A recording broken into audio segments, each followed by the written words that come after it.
예, 반갑습니다. 예, 도선 철학관입니다.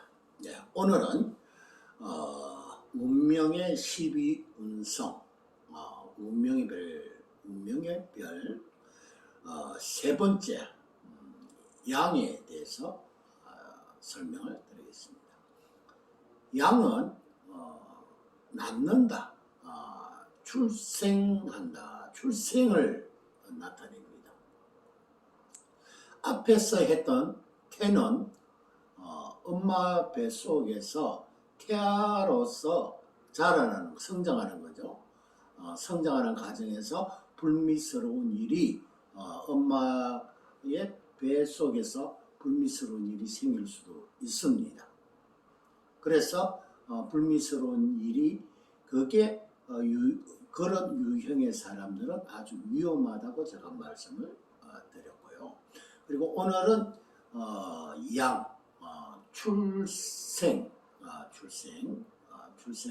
낳는다, 출생을 이야기를 하는 양입니다. 자, 엄마 뱃속에서 이제 탄생, 태어났습니다. 엄마 뱃속에서 나왔습니다. 자, 운세가 좋으신 분들은 항상 새로운 일을 하면서 그 일이 항상 잘 되겠죠. 예. 양에 해당되는 사람이 항상 새로운 일을 많이 또 하게 되고 마음이 굉장히 평온하고 차분하고 무엇이든지 잘합니다. 잘하고 나름대로 항상 기인으로부터 보호를 받는 그런 운명입니다. 태도 역시 성장이 잘 되었으면 항상 주변에 기인의 도움을 받지만은 운이 나쁠 경우에는 주변에 항상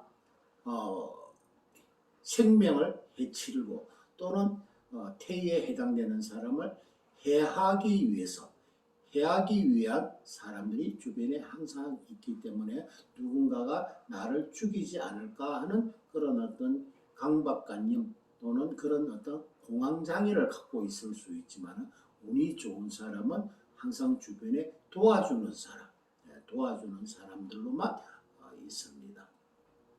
근데 양도 역시 마찬가지로 운이 좋은 사람은 항상 주변에 도움을 주는 사람이 항상 있습니다.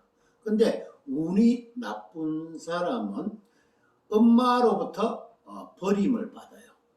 엄마로부터 버림을 받고 부인으로서 또는 남편한테 버림을 받게 돼요. 남편한테도 버림을 받고 엄마한테도 버림을 받고 주변의 사람들로부터도 배신을 당합니다. 아무래도 운이 좋으신 분은 주변에는 항상, 그러니까 절이나 태나 양 역시 똑같이 세 사람의 부류의 경우 운이 좋은 사람은 항상 주변에 도움을 주는 사람이 있고 운이 나쁜 사람은 그 주변에 해코지라는 사람, 해치는 사람, 해가 되는 사람들로 있습니다. 그래서 절이나 태나 양에 해당되는 사람은 운이 조금 우리가 운이 나쁘다는 것은 신약하다고 말씀을 드리고 운이 좋다는 것은 신강한다고 이야기를 합니다. 그래서 운이 좀 나쁜 사람들은 항상 주변에 해코지라는 사람, 해가 되는 사람들로만 항상 있게 됩니다. 그래서 양에 해당되는 사람은 출생하자 말자 버림을 받거나 또는 엄마로부터 배신을 당하거나 그러다 보니까 이 살아가는 과정에서도 항상 주변의 사람들로부터 배신을 당하고 또는 외면을 당해요. 외면을 당하고 배신을 당하고 그러다 보니까 홀로 외롭게 항상 살아가는 과정입니다.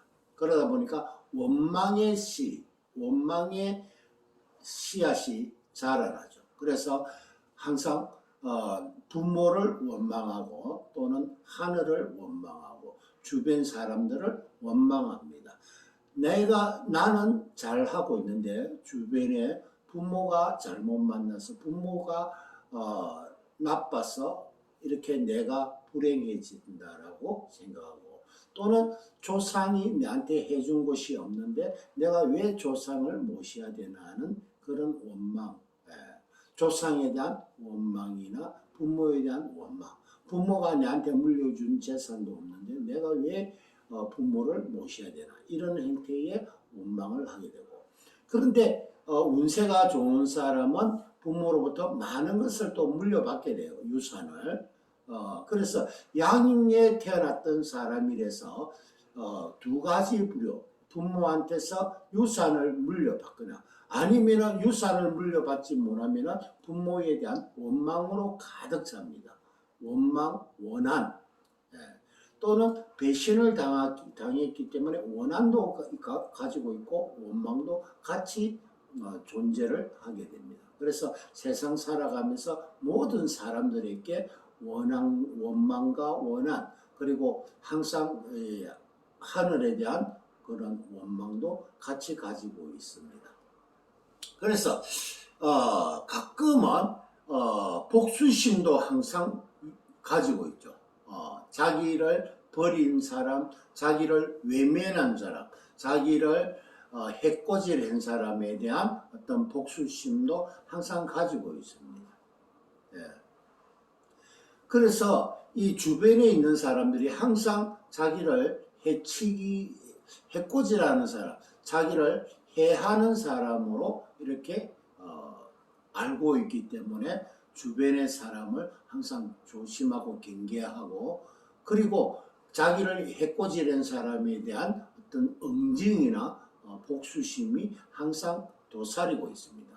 그런데 절도 마찬가지고 태도 마찬가지고 양도 마찬가지지만 자기 마음속에 있는 것을 겉으로 절대 드러내지는 않아요.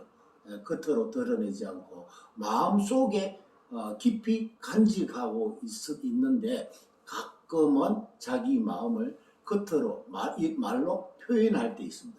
그 표현할 때는 아주 포독한 말로, 원망의 말투 또는 원한이 찬 말투, 이런 형태로 사람들에게 대하고, 또는 상대방에게 대해서 뭔가에 받지 못한, 덕을 받지 못한, 다시 말하면 국가가 나한테 해준 게 뭐 있는데, 국가가 나한테 해준 것이 없는데 내가 왜 세금을 내야 되니?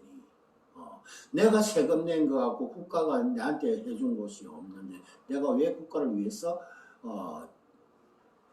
징병을 나가야 되고 국가에 대해서 내가 해야 할 게, 투표도 내가 할 이유가 없는데 왜 내가 국가를 위해서 투표도 해야 되는, 이런 어떤 원망으로 모든 부분에서 원망과 원한과 그리고 보복과 복수심, 이런 거로 가득 차가 있습니다. 그래서 그것이 버림을 받거나 태어나자마자 배신을 당하는 그런 어떤 요인에 의해서 그런 마음들로 가득 차가 있는 겁니다. 이왕이면은 절이나 태나 양, 이 세 가지 다 모두가 좋은 운명으로 살아가면은 엄청 좋은 운명으로 모든 것이 풍족하고 넉넉한 인생을 살아가지만은, 그렇지 못할 때는 절은 방황을 하게 되고 태는 불안하고 초조한 마음으로 평생을 살아가게 되고, 양은 배신의 어떤 버림받은 것에 대한 원망이나 원한, 또는 국가에 대한 원한, 부모에 대한 원망, 또는 조상에 대한 원망, 이런 것으로 가득 찬 인생을 살아가게 됩니다.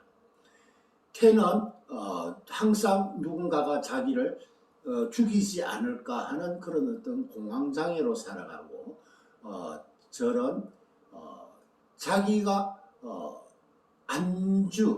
안정할 곳이 없기 때문에 지속적으로 방황된 생활, 방황하는 떠돌이 인생을 살아가고, 여기저기 한 곳에 안정을 취하지 못하고 여기저기로 돌아다니는 인생을 살아가게 됩니다. 그래서 이 양은 때에 따라서는 마음이 차분한 사람들은 그런 어떤 복수심이나 응징에 대한 보복심보다는 남을 위해서 베풀면서 살아가는 사람들도 간혹 있기는 합니다. 그런 경우에는 종교인일 경우에는 양의 경우에 만약에 종교를 가지고 있다면은 오히려 반대로 남들에게 내가 베품을 받지 못했기 때문에 본인은 오히려 베풀기를 원하는 사람.